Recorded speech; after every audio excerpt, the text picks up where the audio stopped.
শহরের বিলাসবহুল হোটেলের সামনে প্রতিদিন এক বৃদ্ধ ভিখারি বসে থাকতেন।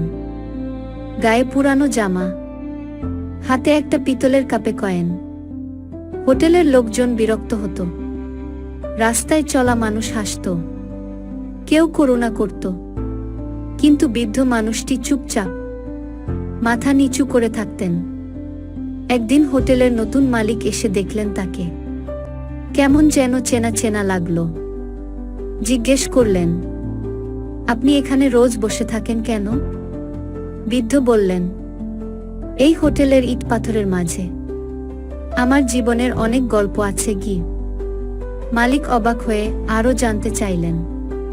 তখন জানা গেল, এই বৃদ্ধ এই হোটেলের প্রতিষ্ঠাতার বড় ভাই, এক সময়ের মালিক।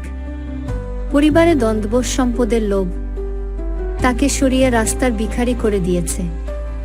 আজ তিনি কিছু চায় না, শুধু স্মৃতি খোঁজেন।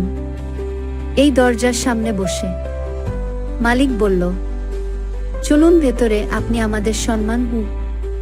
বৃদ্ধ বললেন, সম্মান যদি সত্যিই থাকতো তাহলে আমি ভেতরে থাকতাম।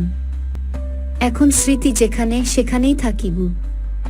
মালিক স্তব্ধ, মাথা নিচু করল, কারণ আজ সে বুঝল, সম্মান আর ভালোবাসা টাকায় মেলে না।